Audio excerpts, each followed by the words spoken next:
Greetings, citizens, and welcome to another Real Comic Heroes podcast. I'm Travis. And I'm Patrick. We're back for another Bond. Oh, yeah. This time we're on, as the kids like to call it, OHMSS. On her Majesty's Secret Service. Yeah. Yeah, OHMSS. OHMSS.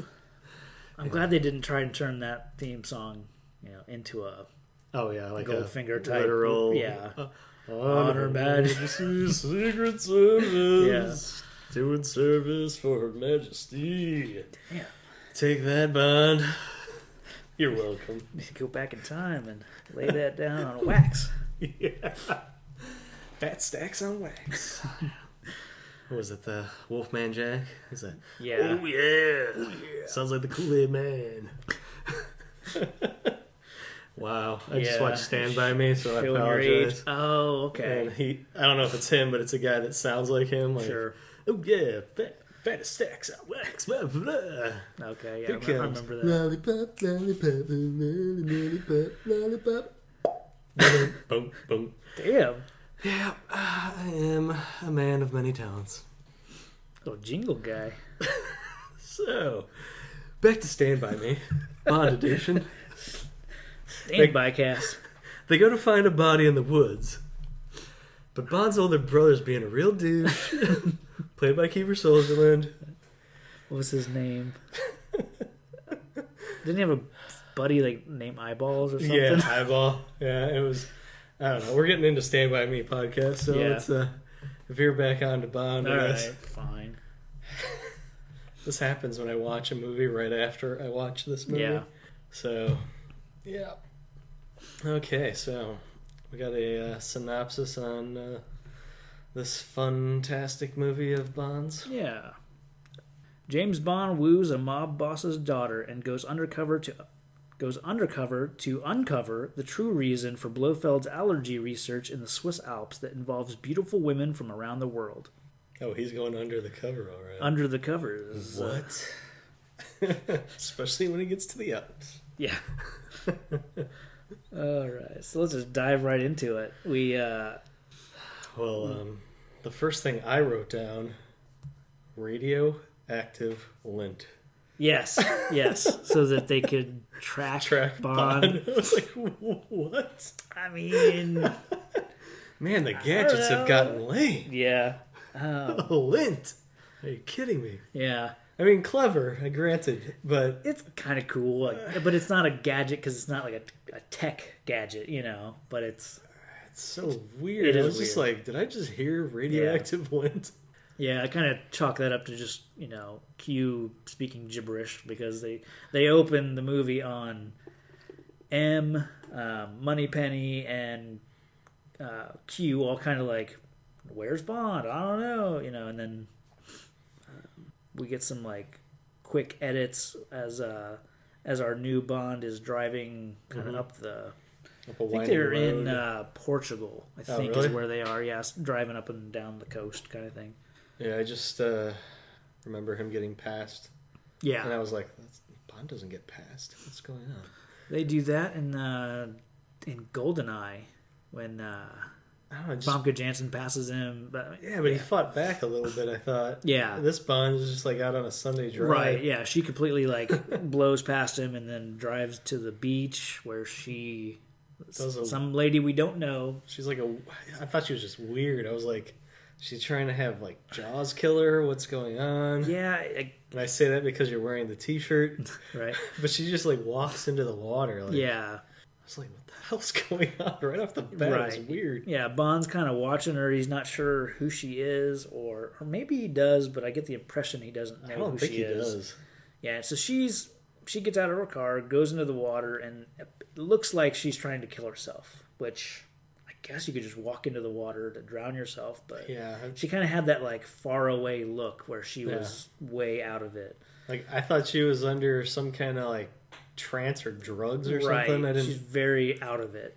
So, and maybe she was supposed to be somebody important, and that's why Bond was going after. Because I couldn't figure out why Bond gave a crap, and why he followed her after she passed him. I think it's because he got passed by a hot lady, and he wanted to find out who she was, and then I guess as he's kind of spying on her, he figures, well, I can't let her die while I'm just sitting here. So yeah, But I like when he kind of realizes that she's trying to harm herself. He like kicks it into gear, drives down to the beach. And then random dudes show up. And... yeah, they get attacked basically. At this point we don't know who anybody is.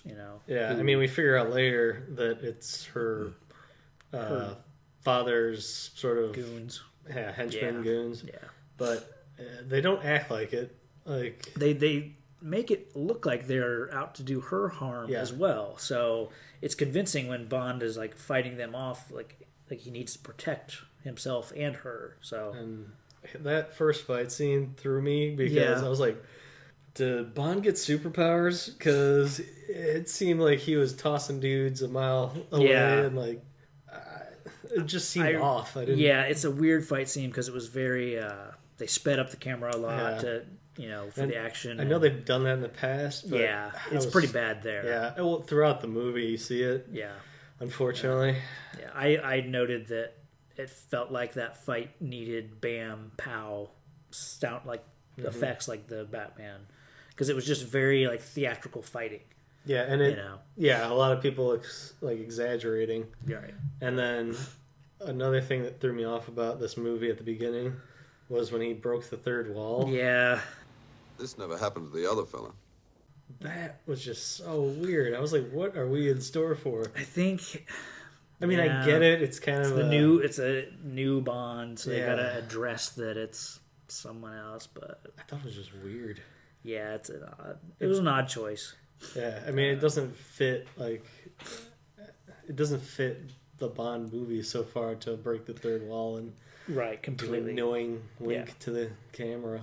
Yeah. And it wasn't even subtle. It was just blatant. Yeah. Like, talking about another actor. Yeah.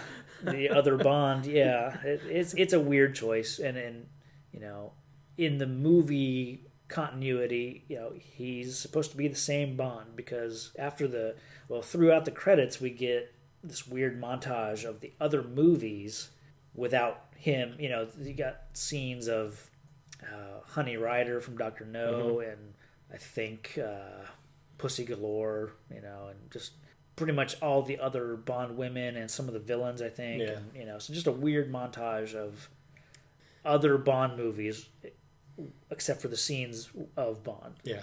So it's weird, but it was probably my least impressed opening sequence. I think it has the best score. And it's used really well in the opening. I'm glad they didn't use a song called with lyrics about Her Majesty's Secret Service, but credits. I like the score in general for the movie. I wrote that down after halfway through. I was like, it's a really good score. It speeds up where it should, slows down where it should, and it's not forced in as much as it has been in the past with the Bond traveling music and stuff like that. But so after the credits, that jumps into we see Bond. I guess we didn't talk about how the fight ended. Bond fought off the guys. She escapes, runs back to her car, drives away. Yeah. So that's where we catch up with Bond, where he's getting to his casino hotel and spots her car. So he knows that they just happen to be staying at the same place. Kind of coincidental, I guess, but it's a Bond movie, so yeah. And if I remember right, there he sits down to play a game of some kind of card game. Yeah, I don't know what the game was, but I noted that the dealer or whoever was in charge kept saying Banco de Mil, Banco de Boo, or speaking, I think, Italian, but just kept saying Banco de Boo. So I don't know what that means. But didn't know any Italian, so he was just making it up. Banco de Boo. Just Mamma Mia. That's all it was missing. Yeah. But, she shows up and introduces randomly bets on something and doesn't have the money. Yeah. Bond covers her, but it was just weird way to get her into the scene. I didn't quite They kind of just shoehorn her into the game. Yeah, like you said, she's gambling with no money, loses, and he has to cover her. She just walks by. She's not even sitting at the table. It's just weird. I guess just wanted to interact with him for some unknown reason. I don't know. Yeah. And then, Bond does his thing, goes back to her room where she's not at, and one of her dad's goons are waiting for him. Yeah, that's right. He shows up, has another fight, with a superhero fight where they throw each other through everything. Yeah.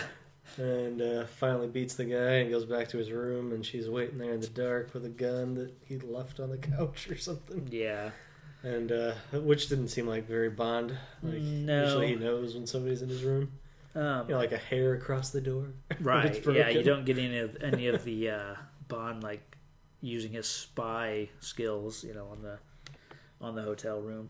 But at this point, what do you think of our new Bond? What do you think of George Lazenby? We haven't even said his name yet. George Lazenby is the new Bond. He takes a while for me to grow on. Yeah. I don't get on board until at least halfway through. Right. Because up until now, it's just been superhuman fight scenes, random third wall break, and then Bond gets one night standed.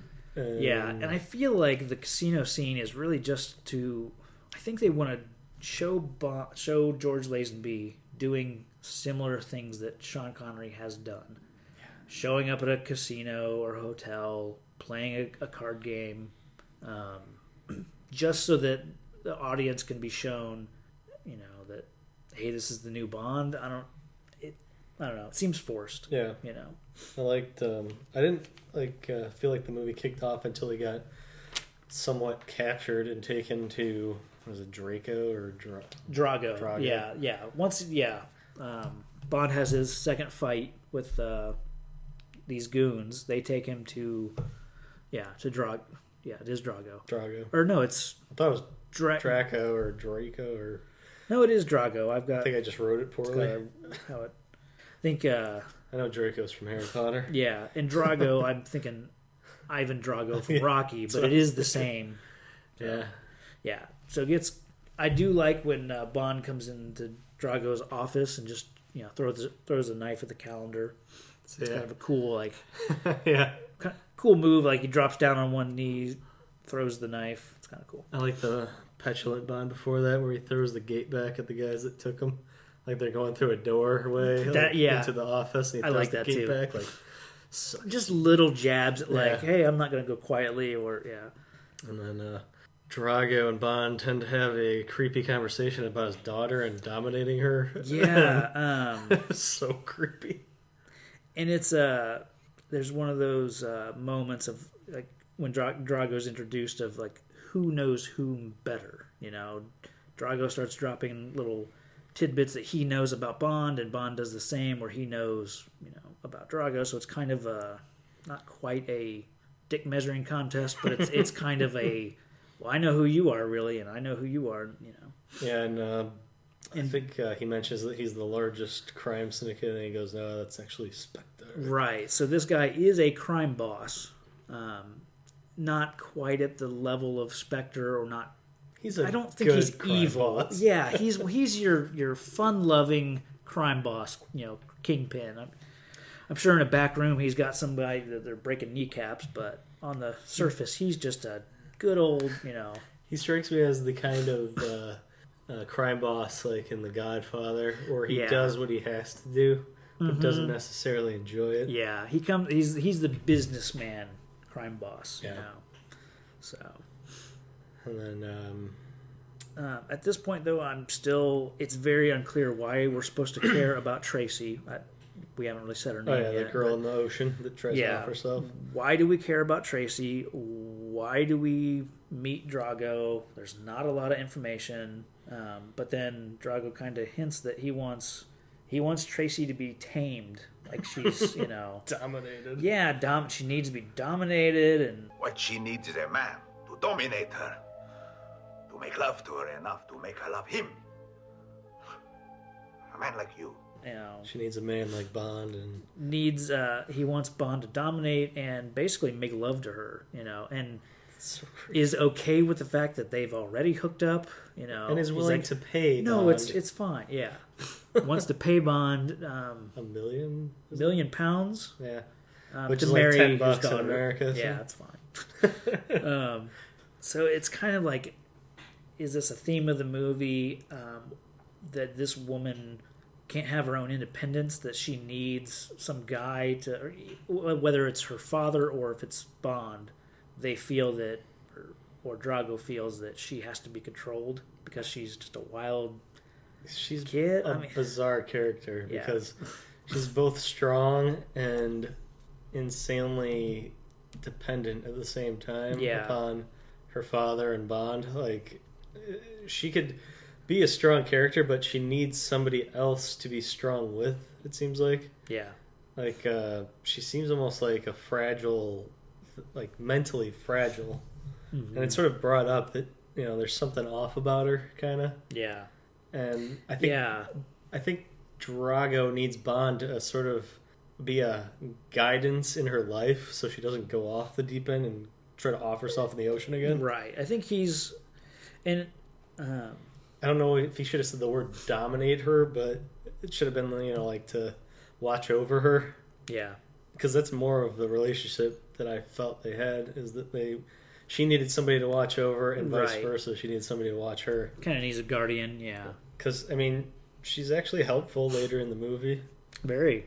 And I think part of the reason that the dad sort of, or Bond's even thinking about this, is because he's got information on Blofeld. Right. And that's the key piece that... He's been searching for years, right? Like 2 years? It was 2 years is what I noted. I think since You Only Live Twice. Mm-hmm. So, not that necessarily means anything, but, you know, it's...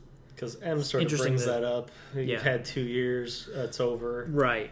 Bond gets all emotional and threatens to quit. And... Yeah, well, yeah, Bond has Moneypenny, you know, pen a letter that you know, he's officially resigning and all that, and then I like it how, you know, it's a clever little twist that she essentially pens a vacation request. Yeah.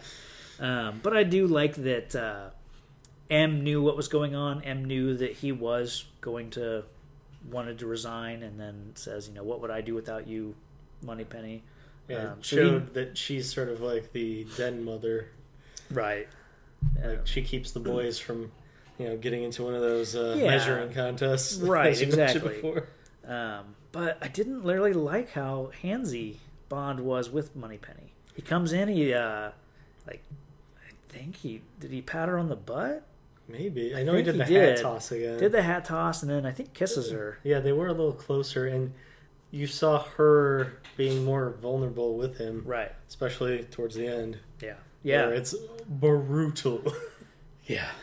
But we'll get there. Yeah.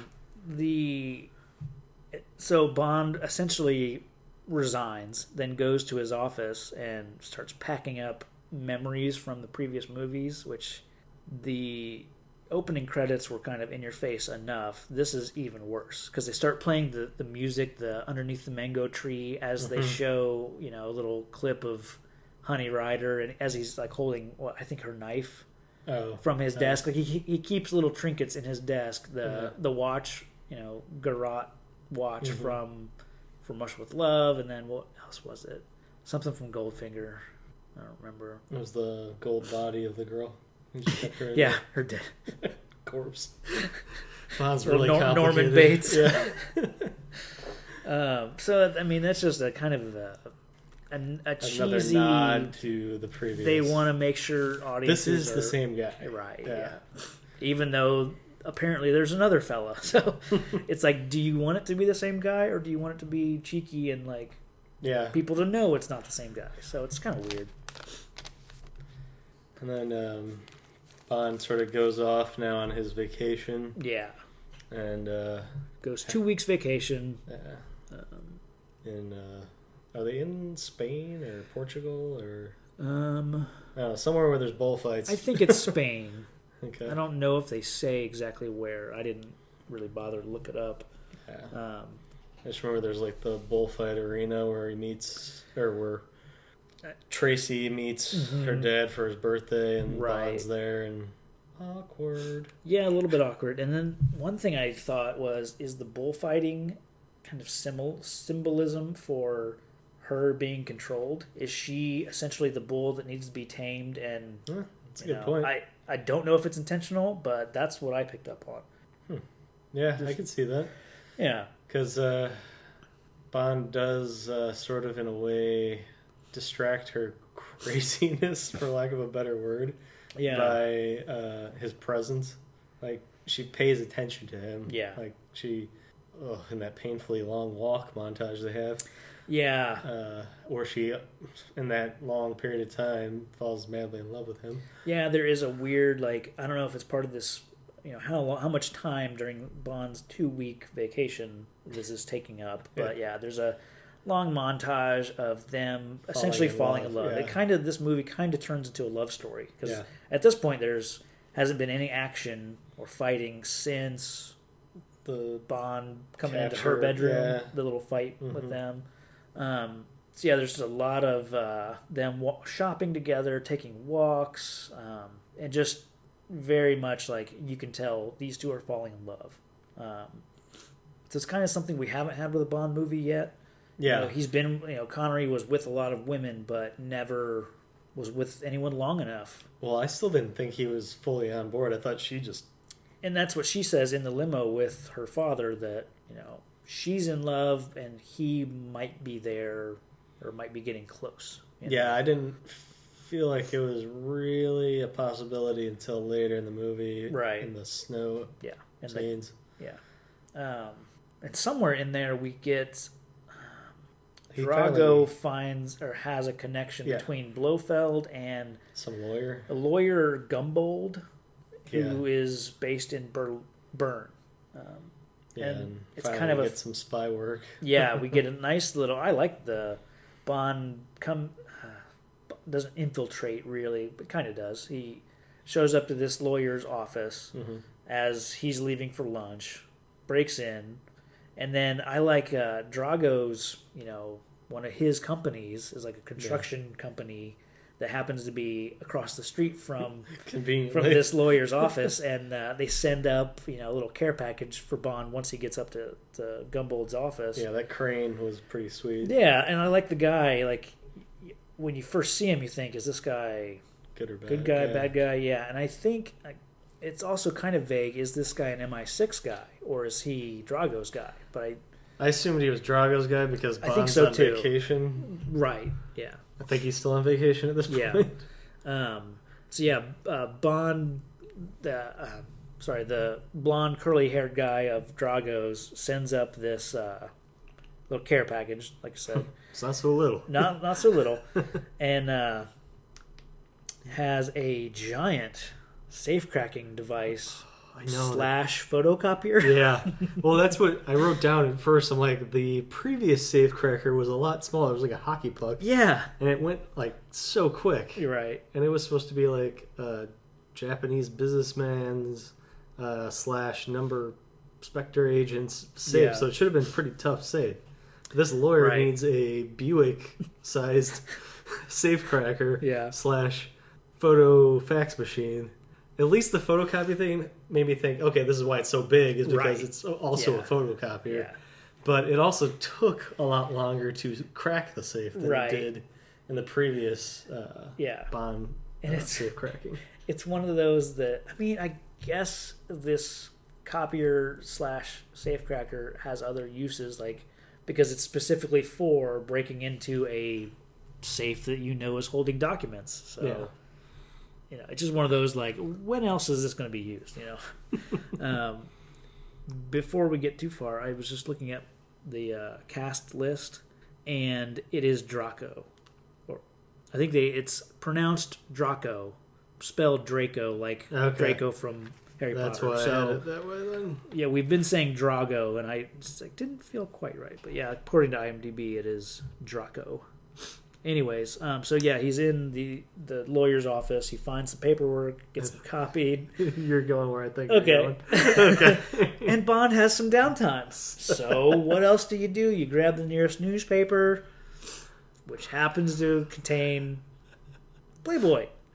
It was a nice product placement, but it was, yeah. It was so weird. It was weird seeing Bond flipping through a Playboy, and of course, he gets to the centerfold section, and he takes it with him. He does. He removes. It's so weird. weird. I think he just removes the centerfold part, right? Because he's looking at it while he's getting it like to the elevator. I'm just like, it's weird, but I mean, I think it's in that time of the it's late '60s when Playboy is supposed to be the it's supposed to be like GQ, it's hip and modern. Yeah. It's supposed to be cool to have to be the guy that reads Playboy.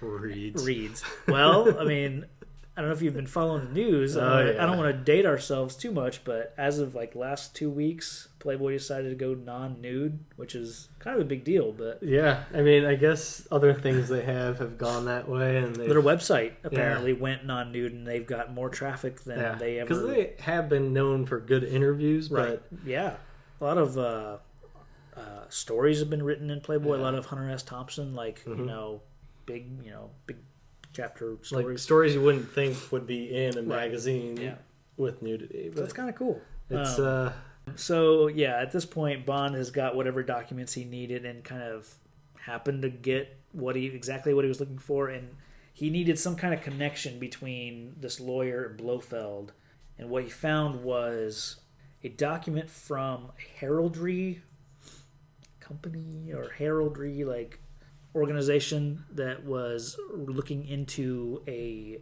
Count de Blofeld. De Blofeld, which, as we find out a little bit later, when Bond goes to M's home, which is kind of cool, Bond explains that de Blofeld is a French form of Blofeld. So at this point, Bond is on the trail of Blofeld. Takes this information to M so that it is a sanctioned mission, essentially. But I love that in another one of these little moments where Bond showing off his wealth of knowledge about everything in front of M. Unusually small for them fellas polychlorus. I wasn't aware that your expertise included Lepidoptera.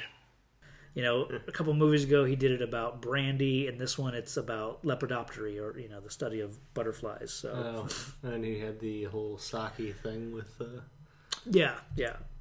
how the temperature 100 something or other degrees. Yeah. I like those little moments of Bond knows everything about everything. So until he meets the genealogist, right? He does have to be educated in genealogy and heraldry and all how the coat of arms, that kind of how that stuff works. Because he's going undercover to expose the douche de Blofeld or whatever his name is. Yeah, that's what we'll call him. douche de Blofeld. I like it. I should have had me rate this movie. Yeah, you already got the theme song. I know, I'm on it. But essentially, the guy he goes to is supposed to go to Blofeld and verify he is in this lineage of counts with missing earlobes. He's going to pose as Sir Hilary Bray of the Herald in the London College of Arms. So it's apparently this is like the body that officiates or legitimizes claims of titles and counts and dukes and that kind of thing. So I do like that we get the a little moment where they're talking about Bond's personal coat of arms. Yeah, and it's their family motto or family crest says. Yeah. I forget how it's written in Latin, but essentially translates to "the world is not enough," which comes back later in the. Which to me sounds like the Bonds were an evil organization. Yeah, like they can't be satisfied with what they have, so they must have more. Yeah, and what was it? I wrote that down too. Nice. It's sort of going into the section of the movie that I enjoyed the most. Oh, really? Where Bond was actually a secret agent for once. Yes, I did. That is a nice bit of him. He's pretending to be somebody other than Bond. Be Bray. Yeah. Like every movie, he is James Bond. Right. And now he's, supposed to be unknown. No, it is a nice bit of, it's rare spy work. Yeah, you're right. And the guy he's, pretending to be is Hilary Bray, and what we find out from Bond's interaction with the women that he meets that apparently Bray is gay and isn't into women, and they all think, "Oh, I didn't think you liked girls." And his response to all of them is like, "Well, you're different," or something like that. Like, "I'll make an exception this time," or that kind of thing. You're so clever the way you broke into my room. And... yeah, it was kind of funny. That whole sequence just... It's so unnecessary. It's like, Bond is going to need some Gatorade, and I know it doesn't exist yet, because that dude is getting busy left and right. Totally. But we get to see Herr Fraulein. Yes. Irma Bunt, who's kind of the same as Rosa Klebb from Russia with Love. Kind of the same-ish character, but I like her. She's totally she's Blofeld's kind of right-hand lady. And I want to say, I've heard that in the books they were kind of married. Or they were... Bunt and Blofeld were... I wasn't sure, because I didn't even know if she was in the organization, because she didn't have a number. It is weird. Yeah, I don't know what her official title or I just didn't know if she was rank. just a total psycho that he just used to his advantage. Yeah. Because it never felt like she was part of SPECTRE, but more like part of their plans. And this is kind of a weird movie. You get a lot of Blofeld. Once Bond gets to the Alps and gets, to the top of the mountain, to Blofeld's like little fortress. Harem, yeah. It doesn't really feel like a Spectre-related movie. Like, Blofeld's plan doesn't really seem to involve anything to do with Spectre. Because really, what we kind of learn is that Blofeld wants to be legitimized as the Count de Douche to Blofeld. He wants to be, given a title so that he's recognized.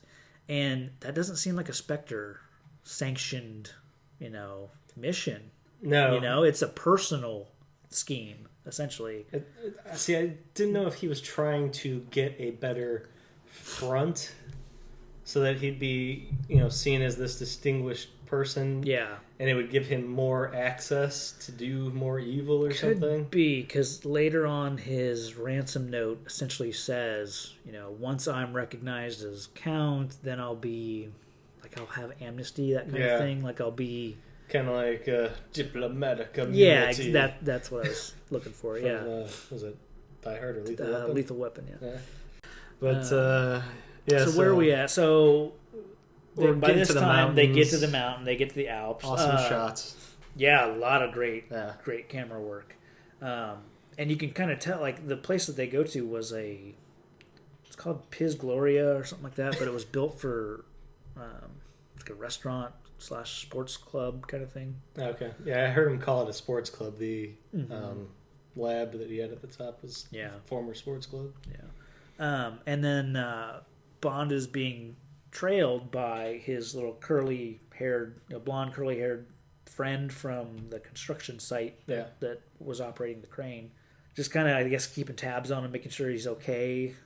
And at this point, it seems weird that one of Draco's men would be with him and not an MI6 agent, because now it's an official MI6 mission. So it kind of seems weird. Like, maybe that's why I thought, is this guy MI6? But I thought he was sort of there as sort of seeing what happens, but then he gets a little too involved.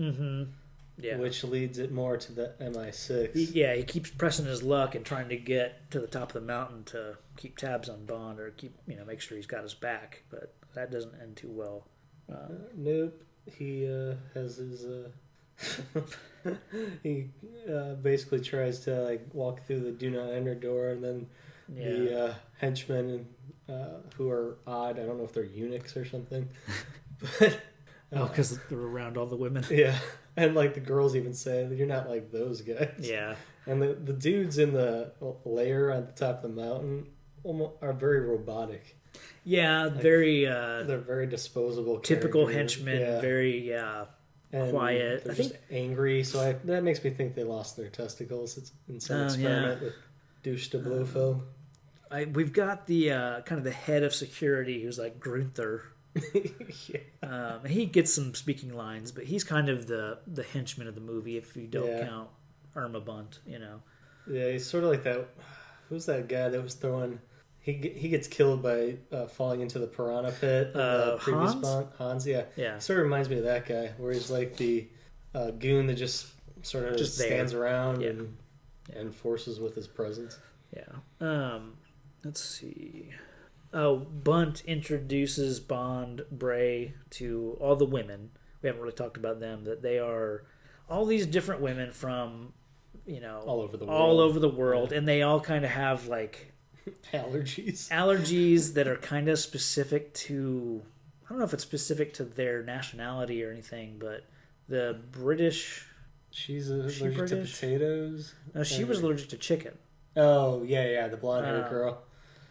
Curly hair, she kind of like curly reddish hair. I think she was the Ruby. First one. Ruby, that's Ruby, and she's got the chicken allergy. Couldn't stand chicken until she comes to Blofeld's little allergy spa, which is so weird that I wondered what they were doing with all this stuff because it's all about hypnosis. It turns out, you find out that they're all being hypnotized into being given orders that at a later date will be relevant, but to them they don't know.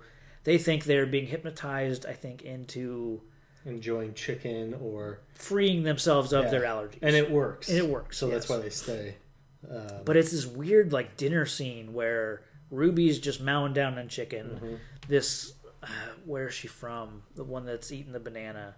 South Africa or she only eats bananas, and then someone else only eats rice and or potatoes I think there's an Indian lady that was only eating naan. So it's like it's weird. It was weird when you don't know what's going on. Yeah, because I was like, okay, are these people insane? What's going on?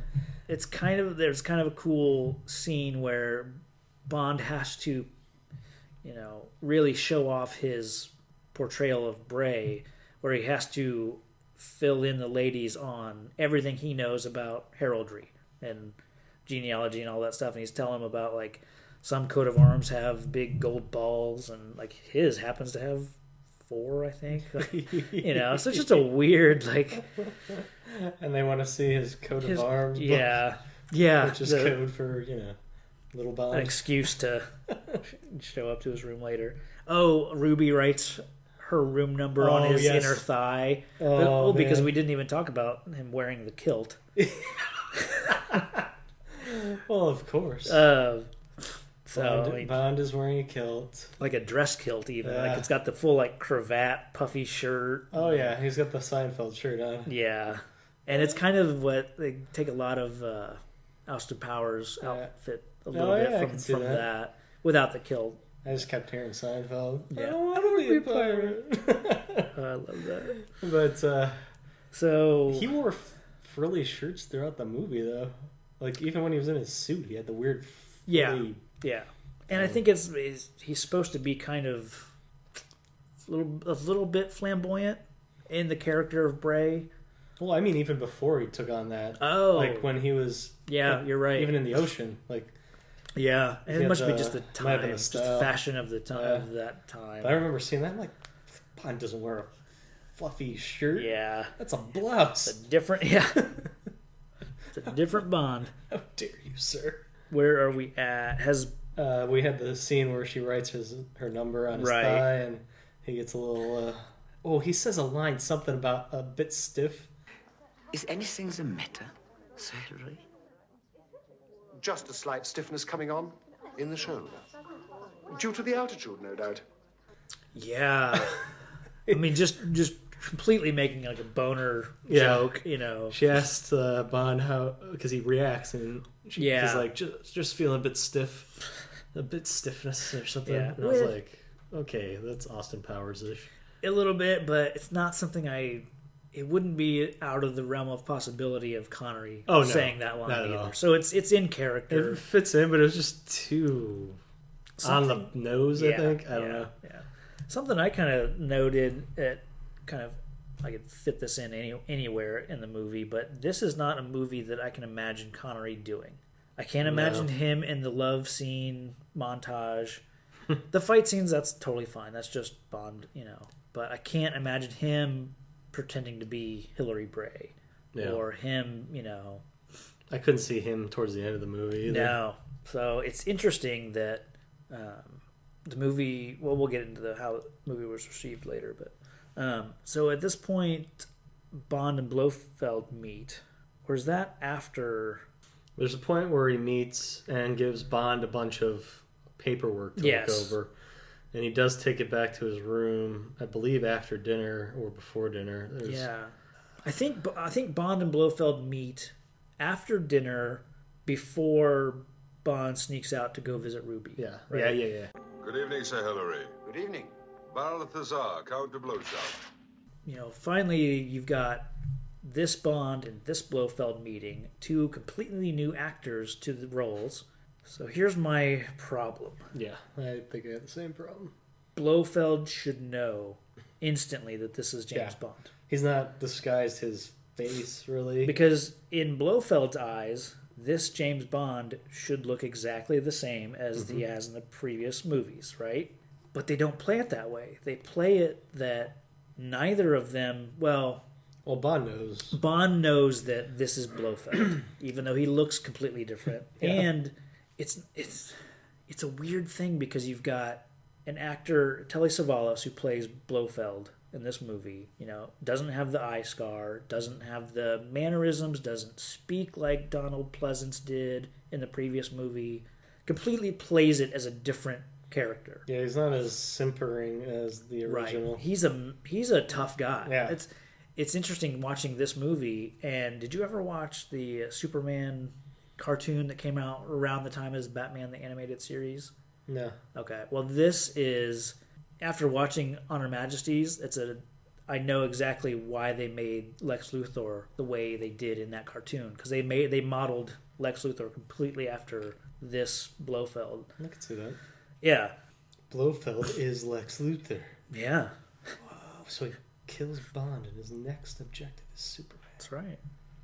Sound logic to me. Yeah. That makes sense. So they meet up and have a bantering... Yeah, Blofeld kind of dismisses Bray in that he thinks it's all a formality that he need to be legitimized, or he's very overconfident that, they'll make me a count, or I'm already a count, and this is just it's just a formality, really. And Bond is kind of like saying, well, nothing's official yet until we go to some town. Yeah. Look at your family castle. Yeah. It's some way of saying, we got to do something else before we can legitimize it. Yeah. Somebody's got to witness something. Yeah. So it's kind of just them dancing around each other and getting a feel for one another. And still, it's like at this point, doesn't make sense that Blofeld wouldn't know that this is James Bond, but then figures it out later. It's bizarre. So... You're making me not like this movie as much. No, and that's one of my only problems with the movie. So that's little plot holes or little like things like that. It's kind of big. Yeah. But I think audiences would have been too wrapped up in having two different actors to really notice that. Yeah. It makes sense why they wouldn't recognize each other if you think about it as from the actor's point of view, or them looking different, both of them. So well, Bond had plastic surgery, and that would have been one way to spin it, I guess. Yeah. But it gets into the whole scene where he goes to Ruby's room, and they get busy as Bond does. But afterwards, that weird sequence unfolds when she needs to go to bed and goes into her trance with the Technicolor ceiling. Yeah, we get to see... And Blofeld's recordings. Yeah, how their hypnotism, how that whole... Going through hypnosis to get rid of their allergies, but it's really also to subliminally turn them into weapons of sleeper agents, yeah. And it's like even in Blofeld's like message to them, it's a really weird, creepy line of like, before you came here, you couldn't eat chicken. You couldn't stand the idea of them, and now you love their flesh and you love chickens. Wow. That word right there would make me not want to eat chicken. Yeah. I wonder, if they're that good at hypnotizing people. Why has it... I mean, it seems like it's already working pretty well. Why not release them sooner? Or maybe he's just now getting them into the whole sleeper agent role? Yeah, it could be like it takes so many sessions and then we just happen, coincidentally, Bond arrives when they're in their last session. And it sounds like he's already had a group of people in before. And like he's done this multiple times and is staging a large scale. And that could be. This is like this third or fourth batch of women that he's put through this whole process. Something in it made me think that this wasn't his first rodeo with this. I didn't catch that, but it's very possible that I just completely missed it. And then one thing I did note, and I kind of mentioned it earlier, that Bond breaks out, hooks up with Ruby, or you were talking about it, but nothing is really gained other than him seeing how the hypnosis works. That was the big thing. But he then goes on to sleep with the other women for no reason, really. Yeah, I think it was just hey, it's Bond. Killing time is really all it's there for. So he used the same line over and over. Same thing for all the women are can't believe that he's not, or they're surprised because they all believe him to be gay, and he says the same thing to each of them, like, well, you're just special, you're so clever to get into my room, right? And then they go up the next day and play shuffleboard. Yeah, they do some curling. Curling, yeah, that's right, the Canadian sport. Yeah. And that's where we see the curly-haired dude again climbing up the mountain and getting caught. He says that he thinks it's like a... Is that what... Does he say he thought it was like a sports club or something? Yeah. Okay. Yeah. And then... So his goons kind of shoo him away or basically take him. Yeah, they say they're going to send him back down in the lift. Yeah. Whoops, not so fast. Let's see. And Frau Hairline is... whatchamacallit? She seems like a good... she's almost like their den mom. Yeah. She keeps them in line, and she's very insistent that when he wants to bring the book, or they'll all get a chance to look at it or something like that. It's very treating them all like children. Yeah, very much. And, is this where we go to the... I'm trying to remember. After this is where he gets found out, or is it after the present scene? Because I feel like he's sneaking around for the present. Some point after the shuffleboard, all that. I didn't catch it. Something he let slip about the coat of arms, that kind of thing. Some detail. Yeah, no, it was the location. He set a location where they'd have to go to. Okay. And Blofeld knew that that's not where that particular family was. Okay, is that what it was? That's it. Okay. Merry Christmas, 007. I'm Sir Hilary Bray. Oh, no, Mr. Bond. Respectable baronets from the College of Heralds do not seduce female patients in clinics. On the other hand, they do get their professional details right.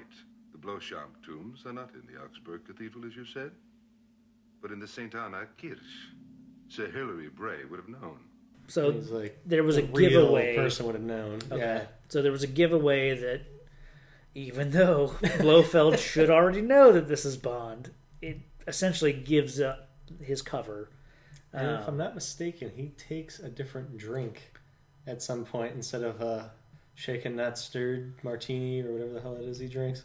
He accepts a different kind of drink, a drink that Bree or whatever his name is would drink. It's sort of at the beginning scene where he first meets Blofeld. Okay, totally forgot about it until just now. Probably in the dinner. Because maybe it was then because he asked for something other than a. Sure. Yeah, you wouldn't order what it's Bond an undercover ordered. drink, right? But he didn't do anything like that, or Yeah. Somebody asked him his name and he said Bond. He said like a name of a town that a family was from, and he got all uppity and said, "The real Bray would know that they're really from such and such." Okay. And then he gets. This is where I get fuzzy because he gets captured. And is he just locked in his room? Or is he put into No, they lock him into the gondola. That's okay.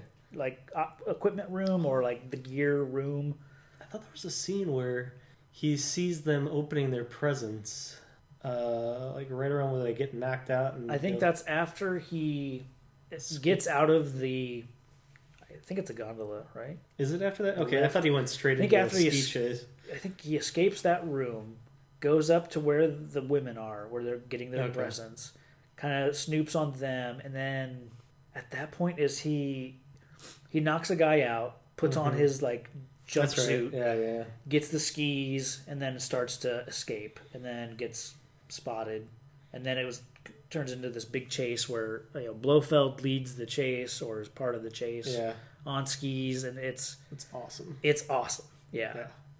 It was equally awesome, his escape from the gondola area. Like, it showed him trying and failing. See, I don't like the gondola or the whatever the room is. Like, there's the big gears. Yeah. It's like, I thought it was stupid to put him in there. Don't get me wrong. Kinda, but it was kind of cool watching him. For me, it just goes on too long. Oh yeah, it's just a too long of a scene of him trying to crawl across this wire, failing. Oh yeah, and the camera speed up thing again. About to fall. Yeah, so cool scene that he escapes a kind of dangerous situation. I like seeing him fail at escaping, like he just doesn't escape. But yeah, you're right. It does go on a bit longer than necessary. Yeah, and then pales in comparison to the ski. Which it's one of those like the projection that they use, the rear projection's not great, but it's not like a car where you can be on a flat road and try and match up your projection. And there's some actual skiing going on. A lot of actual skiing. They had like a former Olympian do the. I heard it was, someone essentially doing the stunt skiing as Bond, but then you also had the cameraman who was on skis going backwards while filming. So that's pretty amazing. All the ski chase. It's and this is just the first ski chase. So Bond makes it down to. Is this where he makes it down to the town? Yeah, he makes it to a ledge first, where he starts chucking dudes over. Yeah, that was pretty cool. Like the body's falling down. Well, and then at one point he's on one ski. For a snowboarder. Yeah. Suck it, Jake Burton, or whatever his name was. I like how he was. I'll say Shaun White for our younger listeners. Flying Tomato. Best nickname in sports. Yeah. Currently.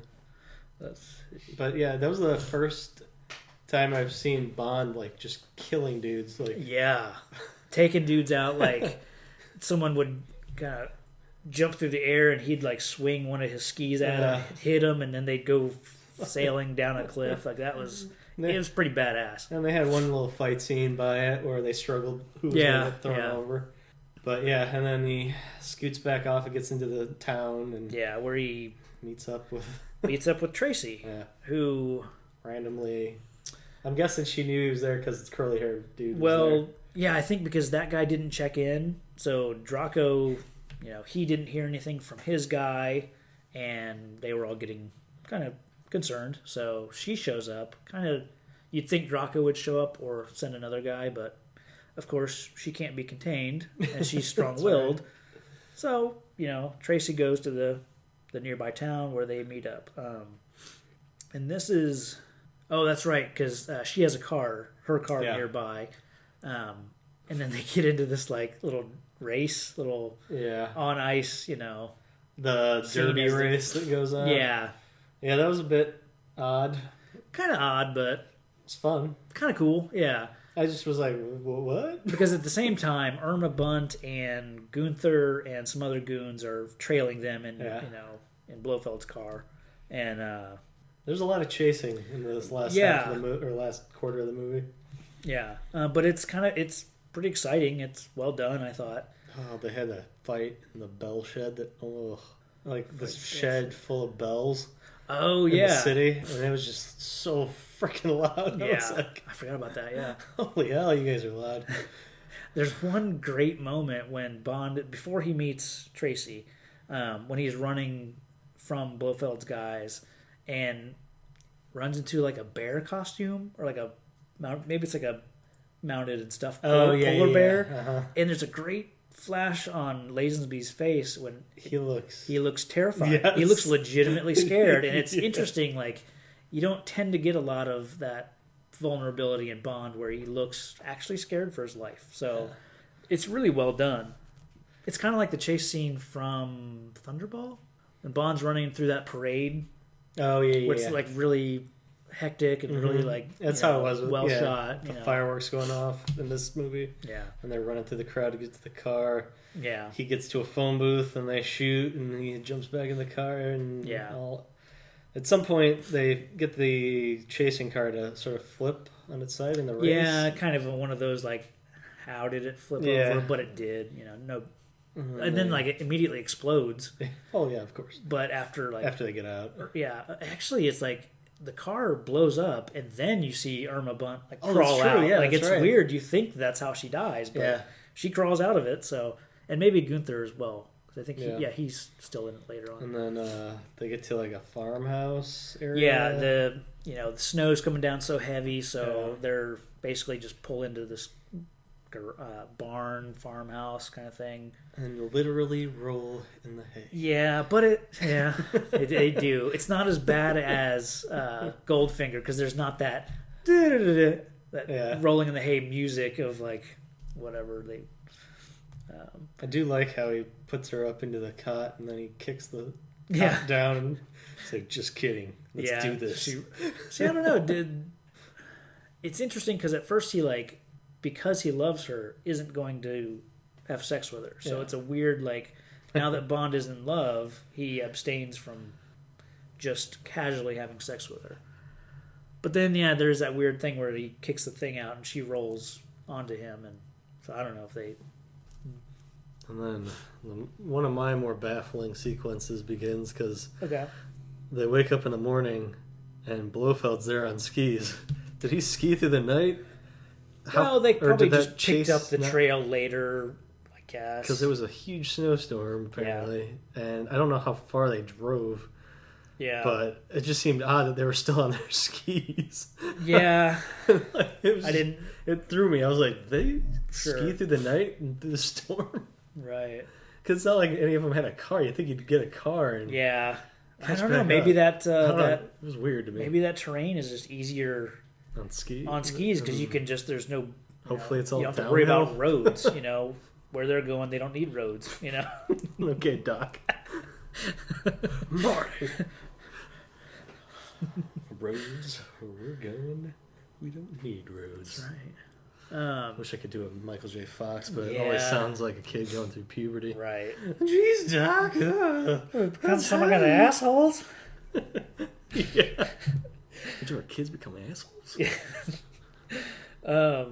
I do like that somehow during all that confusion, the chase and the Doc McBrown showing up. We see all the women are leaving. Doc McBrown. It's Doc Brown and Marty McFly. Oh, okay, yeah. It sounded legit to me. Yeah, Doc and Marty had a baby. Doc McBrown. Marty McFly Brown. And Doc. Yeah. Oh, jeez. I apologize, Internet. That's fine. Okay. We saw the women getting on a bus or whatever. They went down the gondola or whatever it is. They're going back to the airport to go to their respective countries. Essentially, they've been given Christmas presents that they're maybe supposed to open at a later time. Yeah, there's like a radio receiver that gives them the directions. They need to open it every night. Yeah, that's right. They're supposed to open it, listen to it. I don't know if the perfume's supposed to be some toxic stuff. It's not really clear what they're going to do. It's just that they're going to do something. And it's going to affect the world on a global scale. I don't know if they're like relatives of royalty and their missions to knock off. Maybe they're people of significance. Yeah, that's what I thought, but it's not really clear. I guess I just took it as they're just, they're women who live in, they're all completely different nationalities. They're all going to go to their respective countries and then spread this bio-warfare, which... Yeah, that's really Blofeld's ultimate plan. At this point, I think he releases the... at this point, Blofeld makes his plans known, where he sends a tape to MI6 knows that he wants all this money. They're willing to pay it. Yeah. Because they know the plan, but we don't. Holding the world hostage, That's what makes me think they're part of like a high-to-do society. Like, could be. They all seem pretty high class, sure. I guess. Yeah. Yeah, none of them were just... They don't seem like they're everyday... right. Like, they seem kind of spoiled and... Yeah. No, you could be right. They could be from influential society. families or, Like, that blonde-haired ruby lady may have been like a Rockefeller or something. Right. Not necessarily royalty or Yeah. the president's daughter or something, Right. but like a someone of society. mogul. Yeah. That very well could be. You know, like Paris Hilton. Yeah, that's, I guess if you're... I mean, she's not... She tried to take over the world and ruin it by making everyone dumber for watching her movies and TV shows. Right. That's hot. That's hot. Man, we sound just like Paris Hilton. Yeah, we do. Let's see, where are we at now? Paris Hilton showed up. Right, with Doc McBrown. Doc McBrown. No, at McDonald's. Did we talk about the Bond and Tracy, basically where he professes his love to her? He asked her to marry him. We missed He it. proposes to her. Was that in the shed? That's in the barn, whatever. In the morning? Or no, that's in the evening before they fall asleep or whatever. But yeah. I love you. I know I'll never find another girl like you. Will you marry me? So that's kind of a big deal. And that's another one of those that... Connery, no way. Connery, I don't think could do it, but Lazenby really sells it. I really enjoy Lazenby's. Well, I always felt the latter part of the movie was the more human Bond. Like, he had feelings, was affected by things. Yeah. He wasn't cold and cool. Right. Or calm all the time. Yeah. But, that was definitely some new territory for Bond. Right. And then we go back into another ski chase. Yeah. And my favorite death scene, I think you know what it is. Yeah. They jump over a man-made crevasse from a snow mover. Right. Basically, a giant snowblower that they use in ski resorts, I think. And Bond and Tracy get over. And unfortunately, one of Blofeld's falls into the wood chipper, so to speak. Yeah, goes total Fargo. Yeah, and snow blood is everywhere. Yeah. What does Bond say? Oh, I wish I could something remember. About, like, he's got guts. Yeah, or something like that. That's right. He had a lot of guts. Yeah, okay. And that was awesome. It's pretty good. It's one of those, like, they hang on that shot of the guts getting and the bloody snow getting shot out for a while. Yeah, it's a good 5 Mississippi. Yeah, like, just bloody snow and human. And I like how the plow just keeps on going. He's like, it must have been a raccoon. Yeah, yeah. It was another damn reindeer. Yeah, it was very, very gory for a Bond movie. Yeah. I liked it, don't get me wrong. It just threw me off. I was like, holy hell. Yeah. It's like, what are we watching? Evil Dead? Let's see. And then there was an awesome avalanche scene. Yeah, that's right. Blofeld throws like a stick of dynamite or something. Yeah, like he sends a couple of his goons after Bond. And basically just, they're just, cannon fodder at that point. Yeah, that's right. He does throw some grenades or... some explosion. Because earlier in the helicopter flight up to the mountain, Irma Bunt was explaining to Bray that there was like avalanche damage. There was a bunch of pine trees and a bunch of wreckage essentially from an avalanche, which kind of a nice little payoff, of getting to see. And I think the avalanche scene is done really well. Yeah, it was shot pretty dang well. I'd say it's probably one of the best shots I've seen so far in these movies because it's chaotic. The camera's tumbling. And some you still see the people, like it's not like, right. And in some scale, they really cause an avalanche. And it must have been a controlled avalanche. I don't know how you would do that, but somehow they did it, and it freaking works. So but that was like right at the tail end of another awesome daytime ski chase. Yeah, so the massacre ski chase. Yeah. And then after that, they find Bond and Tracy, and they take Tracy away. But yeah, that's right. They think they're leaving Bond for dead. Yeah, it's kind of you weird. can see him. I mean, he's right next to her. Yeah. So she gets taken away, and then Bond we meet up with next at M's office, right? Mm-hmm. Yep. They're gonna try to put some task force together. That's right. And I think Bond feels like they're taking too long, or so he teams up with Pops.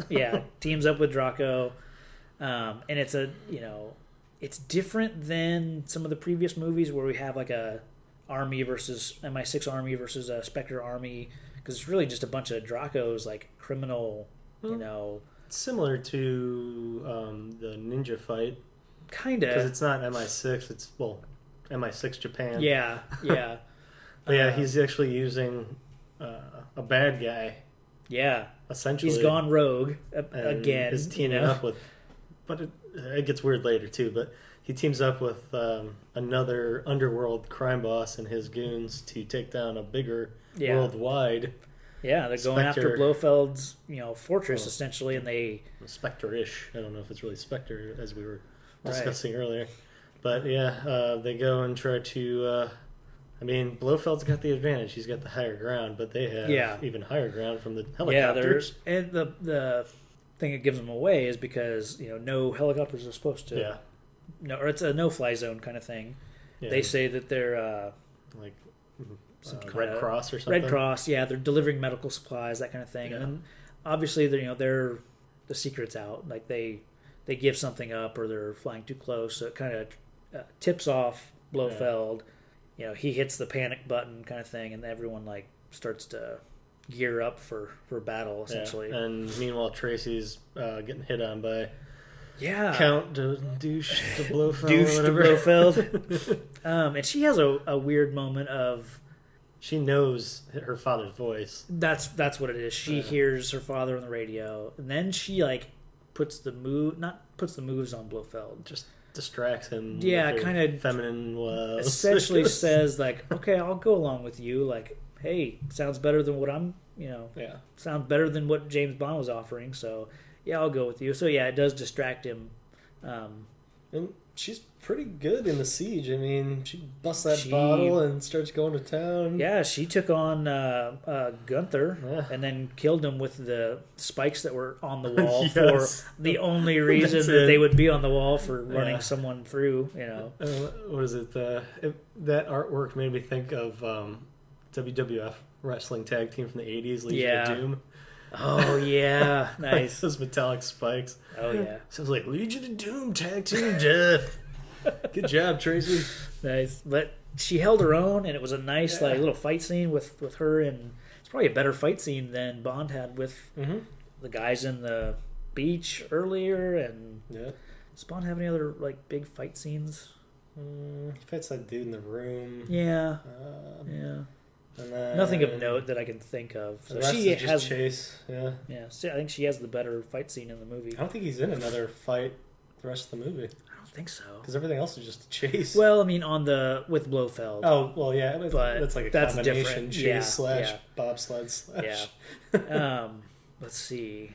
But then you do still have. There was a great scene of Bond sliding on the curling shuffleboard court or whatever it's called while firing a machine gun was really awesome. It sounds like one of those questions from Hot Fuzz where he's like, you ever shoot two guns while jumping in the air? Or slide on a... It's up there with cool guys not looking at explosions. You gotta be doing something cool while shooting at the same time. Then, Tracy meets up with her father. He tries to get her on the helicopter to get her out of harm, which makes sense. But because he feels she still has to be controlled, punches her, knocks her out. Hey, it's only because he loves her. Papa, where's James? Don't worry, you'll join us soon. But we can't leave him. He doesn't need your help. I will not go without You'll have to. Spare the rod and spoil the child, huh? Yeah. You see that in a lot of movies where they knock you out. Yeah. They did it in another Simon Pegg in the world and what is it? The World's End, where Nick Frost punches him out and drags him so he doesn't keep going to the bars. Okay. Yeah. So it happens, dude on dude, dude on lady. I mean, but he says, "Spare the rod to spoil," or spoil the child, spare the rod, something like that. Yeah. And he just knocked her out. Yeah. And sadly, Bond is making me desensitized to this violence against women. It's like I expect it now. Kind of. I'm like, where's the woman beating quota for this movie? Yeah. Well, did Bond hit her earlier? I think Bond smacked her. Yes, he did. Early on in the movie. Oh, like after they hooked up, sometime after the casino or something like that, I think. Yeah, I think it was in the room. Yeah. When she had his gun. So, yeah, that's what it was. But it wasn't as vicious as Connery. Right. Yeah. Where he would beat them and then force them to make love to him. Or like pin their wrists or, like... I know it's supposed to be seen as a man taking control and being forceful. And... she really wants that, even though it doesn't look like that ever in these movies. No. And although, I don't know, I feel like Tracy and Bond are more equal. Yeah, for sure. Than any Bond girl and Bond. Yeah, so far. I think it's kind of what they tried to. It's almost like she's girl Goldfinger. Bond. Yeah. They tried to have that relationship with Bond and Pussy Galore, but that didn't. At least didn't pay off for me. I can't remember the women in Thunderball I remember them from You Only Live Twice just because they were Japanese, but... Oh, nice. Yeah. I mean, they're different, you know. But, all white women look alike to Travis. Yeah, exactly. Deal with it, you crackers. So we got off on a tangent there? Yeah, a little bit. That's fine. Well, I think at this point, it's Bond versus Blofeld. And another snow-related chase scene. And it's one of those that, even before that, at some point, Blofeld's big plan has been canceled out. Mm-hmm. But not in a real clear way. Like, they blow up his lab, I think, and that's supposed to be it. Yeah, I never knew... I mean, maybe that's what they were brewing in there. It was the stuff that's in the bottles that he gave them. But, I mean, they still have those bottles. Exactly. So it's weird that the threat is apparently wrapped up, but we never see the women again. I'm assuming MI6 and CIA have all, like, they've found... tracked Because down Bond was taking pictures of the women. Yeah. Right? Well, and they'll know anyone associated with this institute for allergies. Yeah. It's almost like that... It's at the end of Thunderball when we don't know what happened to the nuclear bomb. The threat has been eliminated, but not in a very straightforward or in-your-face way. It just apparently there's no more threat. Tell us it's over. Yeah. Like, well, that's that. Because the real big climax is, you want Bond versus Blofeld, like I said. So, the Draco and his men, they've wired the whole place to blow, and the countdown, Draco's like counting down from 5, I think, gets to 0, and it's like 7 more seconds before Bond and Blofeld jump out of the building, and then it timed too well. Yeah, it's weird editing. So let's talk about the bobsled. The blow sled, and the Bond-feld. Too many B's in this. You get the Blowchamp and Blofeld and bobsled. Blizzard. Yeah. I really like when they're doing the bobsled fight whenever Bond's helmet would hit the sidewall, and it just has that great scraping sound of like, I don't know, something on concrete. Like it's just a great, that hurts, Yeah, I saw them each grab a bobsled, and I was like, all right, Jamaican bobsled race. It was like Cool Runnings all the way. Hell yeah! Especially when the head was hitting against the ice, it made me think of that. Yeah. But there's like weird physics going on with the crash, and like he gets blown off the sled and catches back up to because he runs like he cuts across a corner essentially, because those bobsled tracks, they're sort of snake so I guess you could probably catch up. It just threw me off. Of course. I was like, whoa, what? Yeah, he gets kicked out of the course and then runs up and beats Blofeld to the... Yeah, I mean, he should be moving at a pretty good pace, even though it does wind around a bit. But yeah, they start fighting on the. I don't know. The whole time I thought this seems like a fight that would have been on a train, on top of a train. But it's on a bobsled. Kind of. Gave me that same feel, especially when we get to the branch. Yeah, because it's like every train movie where the bad guy gets the tunnel in his face or something. Yeah. And I don't know, what did you think when he hit the branch? Did you think game over? It looks like it's played as he broke his neck. Yeah, at very least. I mean, there's even a snapping sound. And Blofeld just kind of like... He's just dangling. He's dangling, and they show his head, his eyes are closed, his neck is kicked to the side. Like, he looks dead. Yeah, and at the very least, he should be paralyzed. Well, you know? Yeah. And it's weird, though... He's left there. Bond doesn't go back and get the body. Well, isn't he flying down on the sled, so he can't really... Sure, but You mean after he gets to the bomb, he should come back up kind of thing? Yeah, I mean, essentially you could say, hey, 50 meters back, I left Blofeld's body. Go get that, would you? The only thing I can think of is that the Frau lady was... not too far behind. Yeah, essentially, she must have claimed his body. Yeah, spoilers. His alive body. Yeah, I thought if that dude is still alive, he's going to be in traction for a while. Yeah, and we don't know how much time passes from. So essentially, we're left with a seemingly dead Blofeld, and then I think we jump to wedding bells, right? Yeah, we're at the marriage scene of Tracy and James. So it's a pretty harsh transition from. This is full of harsh transitions. Yeah, and you got M schmoozing with underworld leader. And Draco. Yeah, and in that, did you catch what they were talking about? I can't remember. The man who cost me 3 of my best operatives. Yes, November 64, the bowling job. You got away with quite a chunk of the whole. But one thing that what Draco says, or maybe it's M that says, oh, you were involved in that 64 bullion job. Mm-hmm. Goldfinger. Oh, yeah. Okay. So Draco was involved somehow in I wouldn't have gotten Goldfinger's that at all. plot, you know, yeah. And we get heartbreaking Moneypenny. Yes. Oh my God. That was brutal. Yeah, because I mean, at this point, you know, you hear someone announcing the bride and bridegroom, Mr. and Mrs. James Bond. So Tracy and Bond get married. You've got really touching scene with Moneypenny as she's like kind of tears in her eyes, looking at, you know, it's the one that got away essentially. See, I always thought she was thinking that she thought she'd be the one to tame Bond. Yeah. And granted, this happens really fast, so she's taken off guard by how quickly this is all. Yeah, he went away for a 2-week vacation and came back and got married. Like, she's been at it for years. This chick comes in and is done in like a couple of weeks and gets married.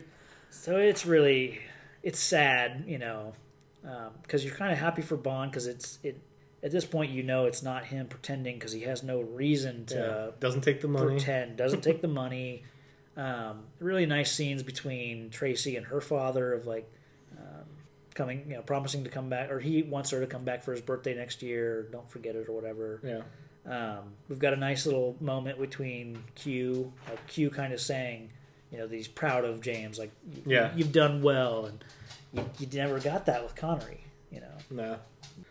So so Q gives his blessing of the whole ordeal. Yeah. And they get into the fancy car that's all frilled out. Oh, but before that, Bond throws the hat to Moneypenny, kind of ending the whole. A nice stab in the heart. I know, it's so brutal. I didn't even think about that. But yeah, he tosses the hat to her, and you know, Q has a kind of funny line of like misusing government property or something like that, but. Then they leave, and the car's all full of flowers, covered in flowers. It's the typical thing. They're driving off, and Bond says something about never getting her flowers or something. Well, like they have a convertible drives by. Yeah. Some of the wedding, not spectators, people who were at the wedding. Uh-huh. I'm assuming were in the convertible. They're driving past. They're congratulating. They're saying something about flowers, and Bond says like, "Yeah, we do look like we're selling flowers or something like that." It, yeah. So they pull over, and he says something like, "I never did get you flowers." So it's a cute moment where he like pulls one of the flowers off the car, gives it to her, tells her to shut up. Mm-hmm. It's a cute moment, and then they have like a back and forth of like basically talking about how in love they are. Yeah. And then like the last thing that they say to each other is like, we have all the time in the world, which goes back to the song that played during their falling in love montage of Louis Armstrong. It's kind of a cool song. I mean, it's used in a montage earlier in the movie, but it's an all right song. So, freaking. Let me dry my eyes real quick. I got the vapors. Why do we choose to cut onions while podcasting? It's such a bad idea. Don't believe him. He's just a big puss. Yeah. No. So the second car that drives by is Fraulein and douche de Blofeld. Blofeld. And he's in like the big neck brace. So it's like looks like he's gonna go and sue somebody. Yeah, Whiplash. It looks like a total ambulance chasing move of. And then I can't recall who shoots her. Is it him or no? She's in the back firing a machine gun. That's what I thought. So Fraulein Verbissna opens fire on the car because they've pulled over to the side and Bond was clearing flowers and she opens fire, hits the car, and it's interesting how Bond is like, that's Blofeld. He got enough of a glance at them and knew who it was. And he's like, let's get going. He doesn't realize. Yeah, jumps in the car. Changed and thinks everything's fine because everything's always fine. Mm-hmm. And says, does he say like let's go get him or something along those something lines like that? And looks over and or punch it, Chewie. I think he says. Yeah, that's what it was. Pretty sure. Oh wait, that was no. It was when the sucker gets up to 88 miles an hour. Then you'll see some serious shit. It was something like that. Something clever. And she slumps over. Smash cut. Dead. Boom. Hole in the windshield. Yeah, hole in the windshield. And it's a beautiful shot because you got this hole in the windshield. And they just... that you can kind of see through the cracks that she's got some blood streaking down her forehead and her face and everything. And then, she slumps over. And it's a really weird seeing Bond like that. It's all right. It's quite all right, really. She's having a rest. We'll be going on soon.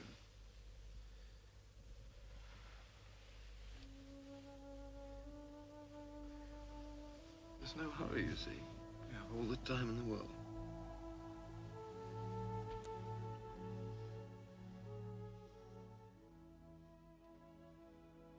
And again, he was distraught. Connery couldn't have done this scene. I don't think Connery had it in him to do this scene. Well, no. I mean, when the lady died of the gold pain, he's like... Yeah, I mean, he kind of seemed remorseful, but not affected. He was unaffected. Bond was broken, it looked like. Bond is broken, and some, motorcycle cop pulls up. Mm-hmm. And... he says something about we have all the time in the world. Yeah, he says she's all right, really. She's just having a bit of a rest. That's right. And I think he says we're gonna go home now or something like that. And makes you seem like Bond's gonna kill himself. It's really dark. It's really sad. Freaking credits. I know. Done. And I was like, they didn't do it on a water thing. Yeah. Like, what's going on? It's like, why couldn't they have just had a nice boat trip? I know. What the hell? Oh man, it's always so happy at the end of the movie. Yeah, Bond saves the day and impregnates a woman on a raft. What more could you want? Blofeld gets away and everything's the bad guy wins. Yeah, Bond loses his wife. He got married and loses her freaking 5 minutes in. It's like Empire. Loses his hand. Han's frozen in carbonite. It's like, man. It's a downer, but it's a powerful. Oh yeah, and scene. It goes from bobsled decapitation almost to wedding bells to drive-by shooting, freaking Compton style. Yeah, and then it's so like they play some nice soft music. I think after Bond's kind of like weeping, and then the Bond theme kicks in. It's like takes you out of it real quick, Yeah, it threw me how dark it got at the end. I was just like, holy. Yeah. I don't want to see the next one. Right? It's just going to be Bond crying. It's going to be eating ice cream. Freaking sitting on his mom's front porch or something. I don't know. Like, we're going to get... I was expecting the message, Bond will be back in Emo Bond. Right. It's just... listening to My Chemical Romance and getting all angsty about his life after this horrific ending. But that's the end of Her Majesty's Secret Service, or OHMSS. Which we didn't even talk about. They say the name like 3 times in the movie, but it didn't feel... Well, no, because that's literally what he's doing. It's an odd name for the movie. Yeah. Like, it's not the title isn't really a title. It's what he does. Yeah, but I like it. It's not like Goldfinger or Thunderball, where it's like, how are you going to throw that in there? Or You Only Live Twice. That's probably the worst one. Oh yeah. You ready for some pros, cons? Yeah, we can do those. All the closing stuff. Yep. Messages and things like that. I don't know. I mean, it's harder with a movie like this. Yeah, because it's such a different movie. I think they were trying to probably more focused on establishing a new, different Bond. Because I kind of equate this movie with kind of a From Russia with Love. Both movies don't really fit in the Bond template, so... Yeah, I mean, I thought the message they were trying to get across in this one was a message about the character of Bond being more human. Yeah, and her being a free spirit, kind of... It was trying to dominate her and that kind of thing is there. So, but overall, I mean, there's no real deep. No, there's not a. We didn't even know what the hell the plan really was. Yeah, it was just something was going to happen when he told these girls to do whatever it is they were going to do. Yeah. But we could go into pros and cons. Yeah. Just real quick. Start with cons. Yeah, I mean, we mentioned it a little bit. Yeah. It always takes me out when I see the weird jump cuts they do and the sped up movements. The fight filming. It's just not fun to watch. And I feel like I'm watching a Benny Hill skit every time they speed up the camera. And it's just, I don't know, it always bugs me. It's been throughout the movies, but this one I found more noticeable for whatever reason. Yeah. No, that's totally valid. My first con is just kind of lulls in the middle because we go from Bond but investigating the lawyer, going to his office. We're not really sure what he finds or what it means. Then we go to the Herald. The Herald Bray, and then we go to the Alps where we're still not sure what this movie's about. Because the first part of the movie sets up Bond and Tracy, and then after that it's just kind of a weird... Nothing happens, but we do get a lot of good scenes. We get some spy work as he escapes the room with the wire, the gears and all that. Yeah. Well, no, I mean his actual room. Yeah. That was cool. And he's undercover work. Pretending to be somebody. Yeah. For me, it's just it's a long period of time to go. I don't know what the plot of this movie is.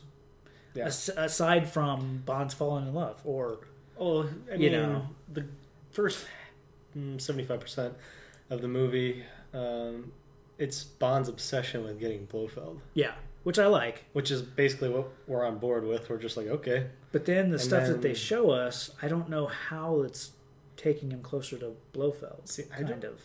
Yeah, I mean, it works out that the guy knows some information on him.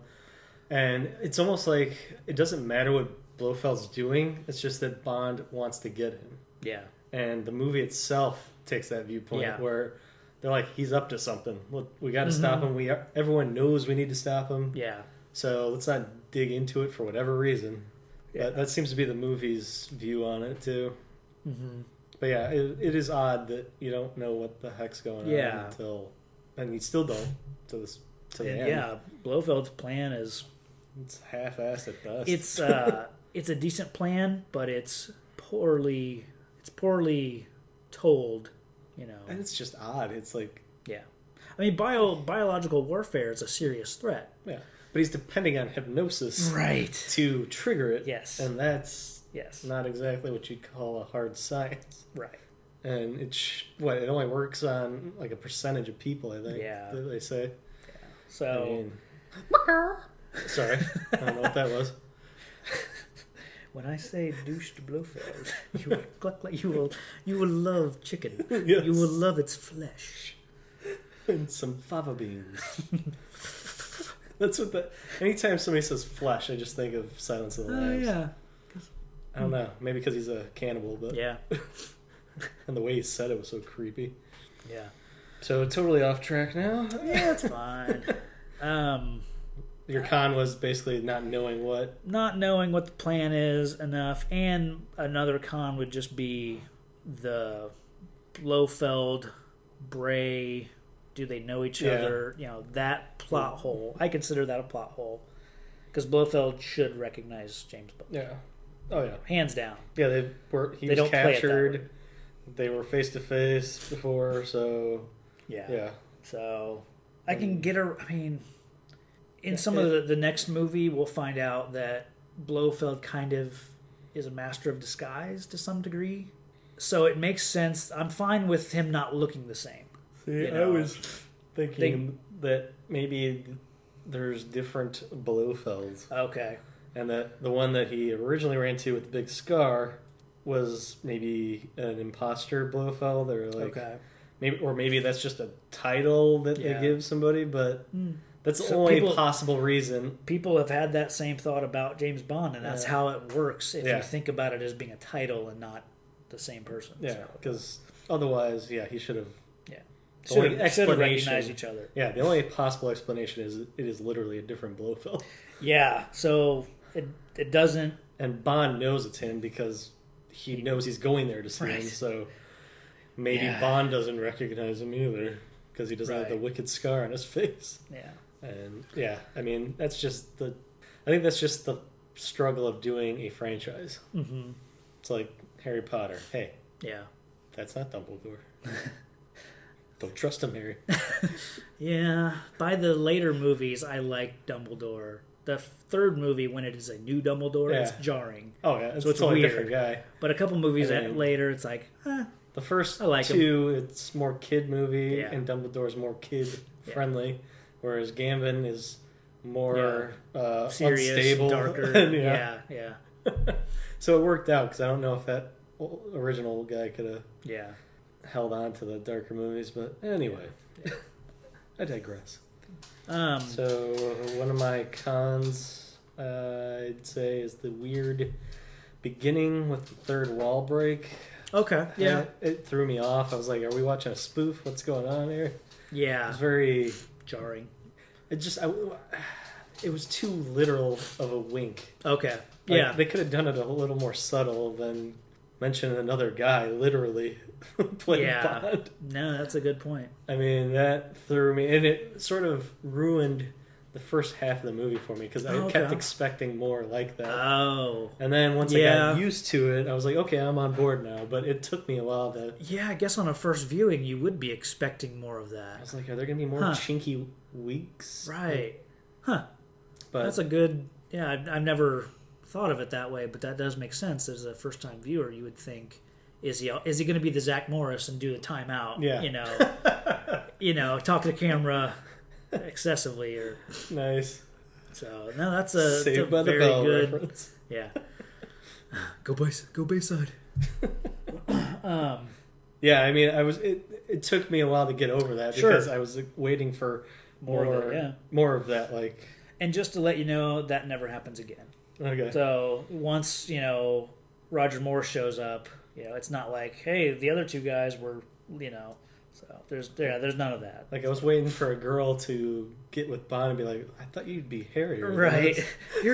Well, it's funny. I don't know if you listened to the trailer that I posted with last episode or whatever.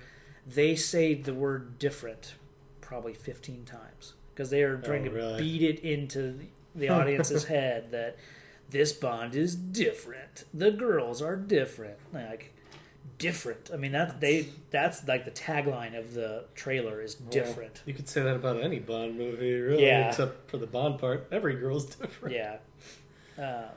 They even say like, Blofeld is different. Like it's a weird like we can't get around the fact that it's new actors, so we might as well embrace it. Yeah. It was bizarre. But yeah. Other than that, I mean, it just took me a while to get back on board with the normal flow of Bond. Yeah. Move on to pros. Yep. Okay. We already talked about the score. I love the score to this movie. That was really Honor Majesty's theme. Mm-hmm. It comes back. I think they use it quite a bit in some of the Daniel Craig movies. I don't think it really comes back in Brosnan's movies or maybe some of the Roger Moore's. But I love the score. It's really well done.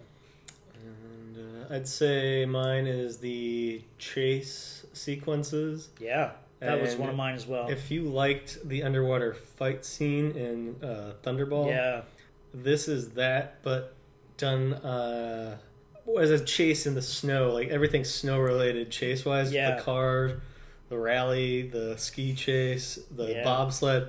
It's heavy on the snow chasing. Yeah, but it's shot really well. Beautifully. Some bloody moments that I wasn't expecting. Mm-hmm. And they like saved all the freaking action for the last like 25% of the movie. It was just chase, hide, chase. It was just like everything leading up to this. And we've run into that before where they've saved it all for the end. Or it was in From Russia with Love, but they didn't waste the good fight or the Blofeld battle for the middle of the sequence. Right. They did it at the end where you're supposed to put it. It wasn't like, Blofeld's hung on a tree, then another ski chase with irrelevant people. Yeah. Like in From Russia with Love, where it was kind of odd that they were still... I don't know. But this was done better than that, I thought. Without a doubt. And then another pro for you, other than the one I just said that you shared. That one was one of mine. Performances all around. Diana Rigg as Tracy, and she is on Game of Thrones as well. Really? Marjorie Tyrell, the new queen, right? The one that Joffrey married. Yeah.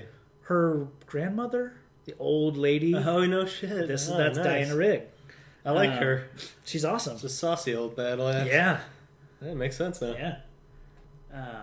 But I mean, her Telly Savalas is a great Blofeld. Like I said, watching him in this just made me think of him as essentially him playing Lex Luthor, and how he would be amazing, would have been.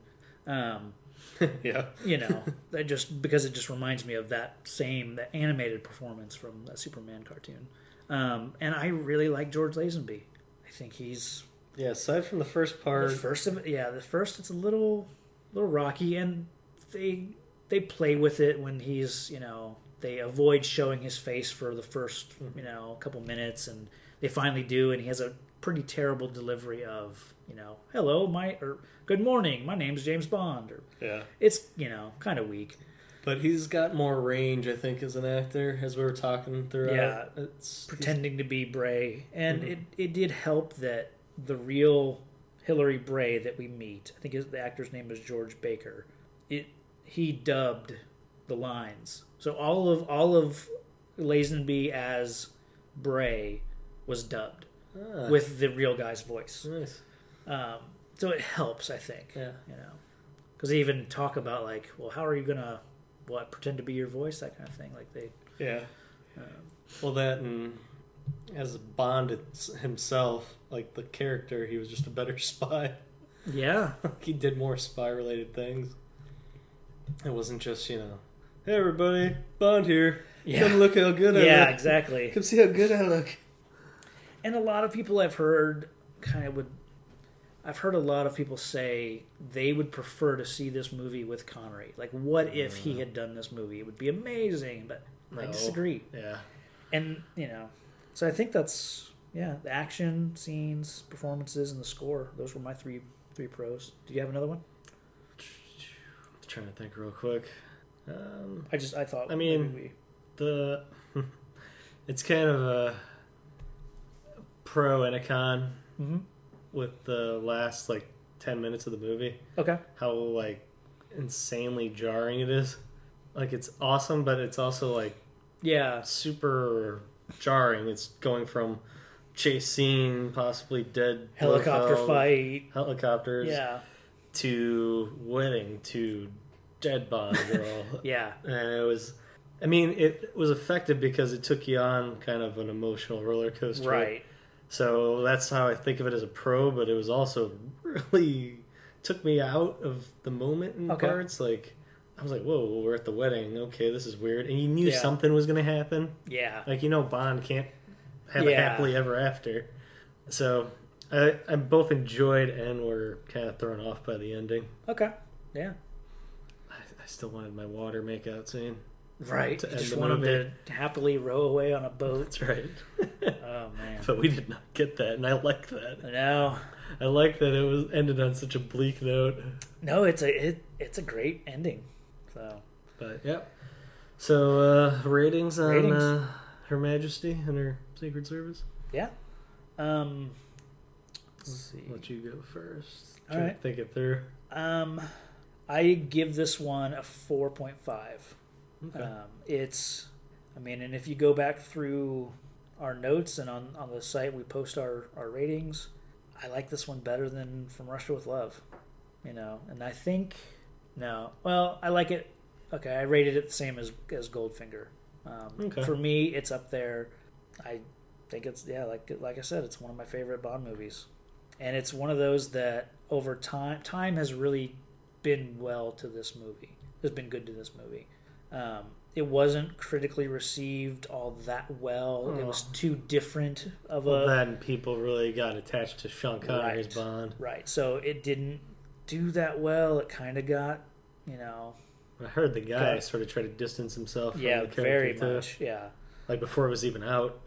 Before it was out, he had people in his camp that were basically telling him, don't bother with this Bond stuff. It's almost the 70s now. Yeah. All this spy stuff is going away. You want to be, he grew his hair out. He became a hippie. He was being influenced by, from what I've heard, people around him saying this isn't the scene you want to be in, So I think it's too bad we didn't get more George Lazenby. I really think I thought he did well. For being someone who hadn't really acted before, to being thrown into this, huge role, he did really well. So overall, it's a strange movie. Because like we said, there's no real big, huge plot he's trying to foil other than some chicks that got hypnotized and might do something. But it's one of those that by the end of the movie, you're more invested in the Bond-Tracy relationship. I think once they make their escape and they have their little moment in the cabin, barn, whatever, that's probably one of the high points of the movie. So it's a weird, it's kind of a love story. It's weird to view a Bond movie that way and still enjoy it. Yeah. But that's where I stand on it. I put it at a 4.25 because I really did like it, but there's just some parts that knocked me out of it. Sure. Like the beginning, and the whole plot hole about how it is that Blofeld doesn't recognize Bond. The lack of a huge scheme and the clarity of that scheme, because it's sort of just ambiguous about something bad's going to happen. And hypnosis is the reason. I don't know if maybe this is a commentary on hypnosis. And how dangerous it is. But it had really awesome chase scenes that saved it for me. The last 25% of the movie saved it for me. Right on. First 75%, I was sort of lukewarm. I was like, okay, did a weird wink at the camera.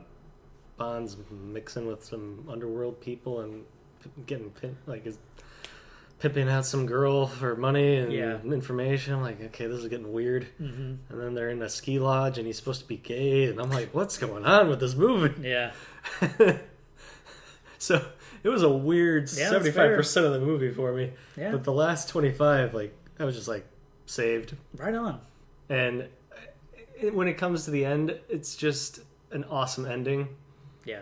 Didn't think it would be so dark at the end. I knew he would never end up happily married. I didn't even think they were going to touch that at the end. It just sort of got like shoehorned in. Yeah.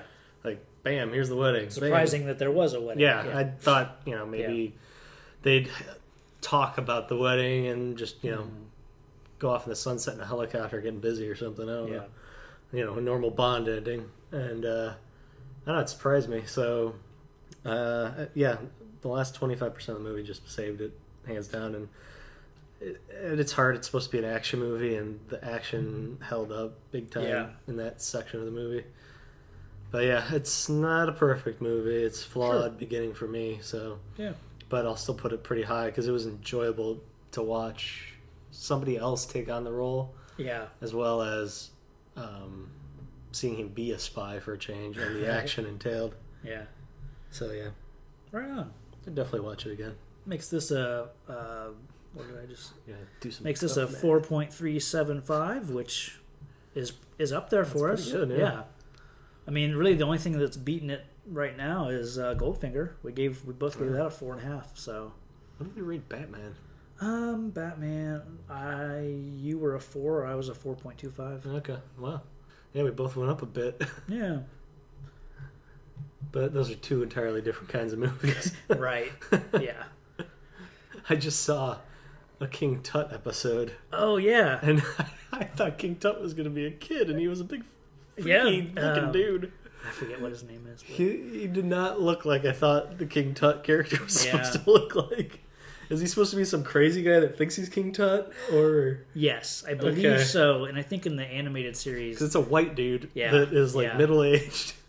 I think there must have been like a rights issue, and they were doing an animated series, and they made a new character called Max Zeus, who thought he was Zeus, because they couldn't do the King Tut character. So it is a guy that thinks crazy and thinks he's King I was like, Tut. That has to be it, because that dude is not Egyptian. If I remember right. Okay. I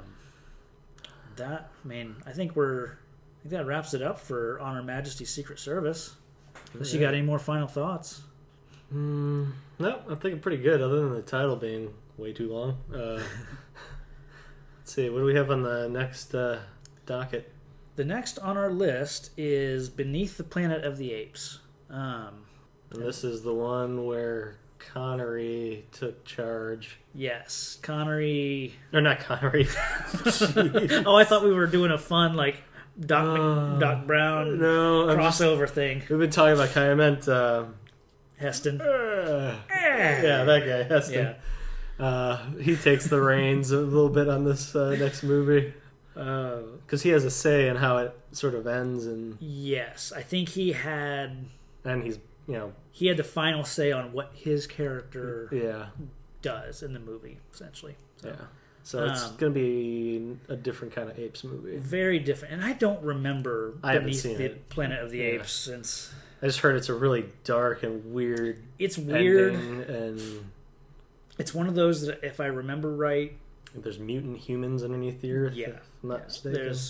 I want to say, like, just from my memory, the beginning half of it doesn't matter. It's like the end, is where it all kind of comes together. I can't wait to watch this now. But that's just my memory, because, I mean, I would, like I said last episode, that we did Apes, I was obsessed with those movies, but more so I liked the original and then, like, Battle For and Escape From and some of the other ones. But this one wasn't a constant rewatch. So no, I mean, we'll check it out and we'll let you know what we think about it, though. So who knows? It may be a lot better than memory serves. Yeah. So next time. Yep, next time, Beneath the Planet of the Apes. And, until then, Email us at realcomicheroes@gmail.com. Let us know what you thought of On Her Majesty's Secret Service. Let us know what you think of the show. Ask us any questions. Point out my flaws in my character names, such as Doc McBrown. Doc McStuffins. Yeah. Oh, God, that's probably why I said it.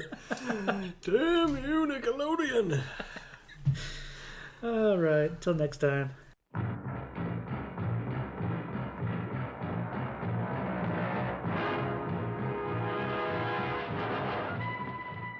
planet where apes evolved from men? There's got to be an answer. Don't look for it, Taylor. You may not like what you find. Damn you all to hell!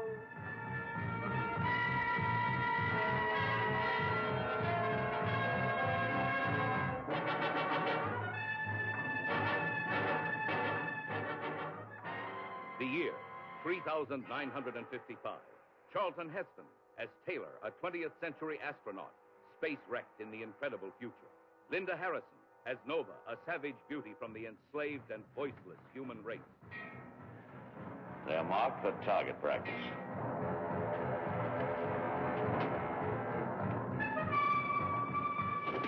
James Franciscus as astronaut Brent on a reckless mission to rescue Taylor, trapped by the swaggering, brutal master race of apes who dominate the Earth. A planet shattered by the atomic war of a distant, forgotten past.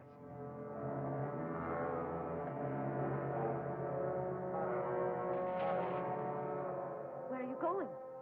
Into the Forbidden Zone. Someone or something has outwitted the intelligence of the gorillas. Invade! Invade! Face the terrifying dangers of the Forbidden Zone with them, engulfing you in the shattering experiences that await beneath the planet of the apes. Well, there's an intelligence working in this place. They know we're here. We are determined to know what the apes want, war or peace. The super-intelligent mutants, are they human or something else? In their church, an unspeakable god. A doomsday bomb. Behind their faces, an unbearable secret. We don't kill our enemies. We get our enemies to kill each other. The irresistible war machine of the guerrilla army versus the devastating secret mind weapons of the subterranean mutants in civilization's final battle to answer the ultimate question. Can a planet long endure, half human and half ape? Is it the beginning or the end?